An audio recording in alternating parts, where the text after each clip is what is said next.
Okay, so this set of diamonds we've got here, these are for our floor machine, and this is the resurfacing and the grinding which we'll do. The floor machine, big Klindex based machine. I've bought the planetary drive board in here, which is, it's upside down, but this weighs a few kilos. So that will clip on to the underside of the machine. And what we're doing with the 3 heads of diamonds here is we're creating more force on the diamond than if we just had a single pad. So the machine's roughly 65, 70 kilos. This planetary head here weighs 25, and we've got extra weights we can put on. So we can get the machine up to 100-ish kilos of force, but then what we're doing is we're pushing that force down on 3 4-inch heads. So we've got even more force. And then with this, it's a single phase machine that spins a drive board. Once this is attached, it's got a chain link inside. So as the head moves, the diamonds will move. So you get even more speed to your area of force. And the sets of diamonds here, we've got 2. The diamonds are set into a metal, so we call them metal bonds. Levels 1 and 2. This is a 60 grit metal bond, and we've got 120. So this would be number 1, and that's number 2. These are very aggressive. They'll grind through a floor really quickly. So you've got to be careful using them.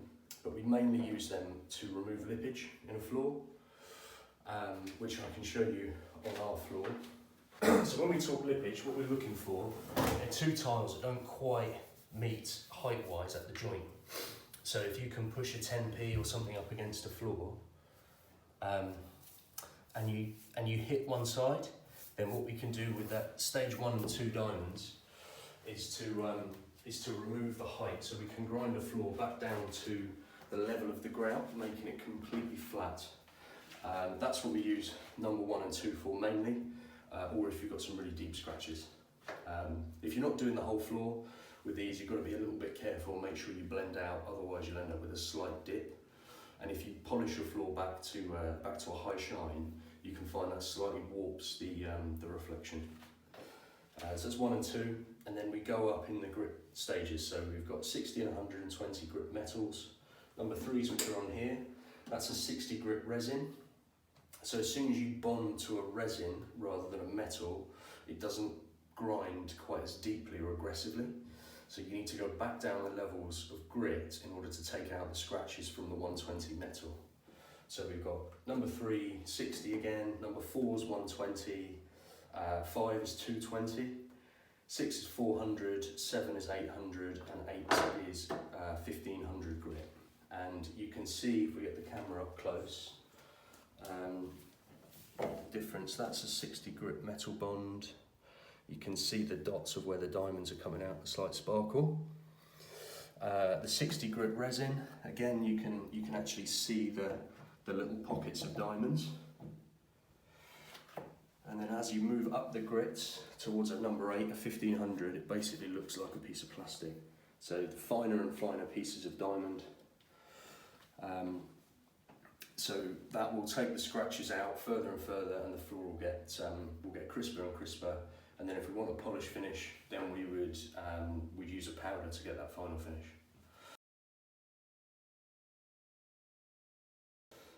So that is the first stage. The second one, this is for our edge machine, another Klindex one, and they're slightly different size. So we've gone from 3 4-inch heads here, and this is 2 5.5 inch, exactly the same process. All the way around.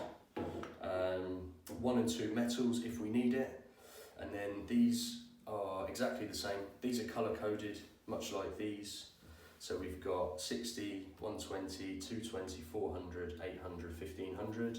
They're flatter, there's less pressure on the machine for an edge, so you don't need them to be quite as thick as these, but they do last quite a long time.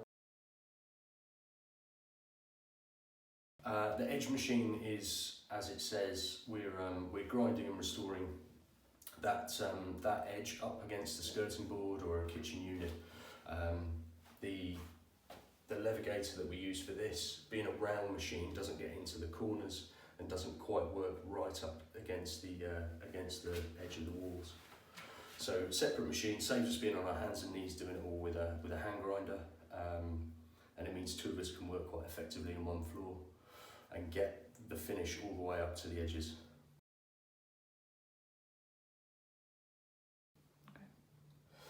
So moving on, exactly the same set diamonds. These are Jaguars, just smaller. So same size as these, but same process as those. We use these on the hand tool if we're restoring the edges of a worktop or a wall, or even a small floor where we don't want to get the edge machine in. We're happy doing it by hand. We can just run around the edges. Same process, but we're just starting with resins for these. You wouldn't use a metal bond on a hand tool just because you can't get the pressure by hand and you can get with a machine like that.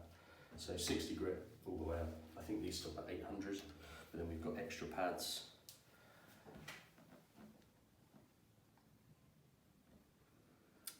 So the ones next to them, these do a very similar job to these. However, these are pretty rock solid. You can't really bend them. So if you've got a slight texture in your floor, then we'll use these Supreme discs that we've got here. Same process, but they're a bit bendier, they're a bit more flexible. And these just come as part of the stage 1 through to 5. Again, number 1, quite abrasive, you can see the diamonds in it. Sort of sparkly. And then as you go through 2, 3, 4 and 5, then you're getting finer and finer. And then the most flexible are these, which we sometimes use dry if we need to, if we get a super grind into a small area. And these are electroplated, so we've got actually metal plated ones down in the more aggressive end.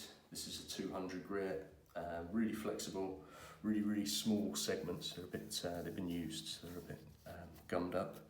But flexible, 60, 120, 200, all the way through to a 12,000 grit with some resin segments on there.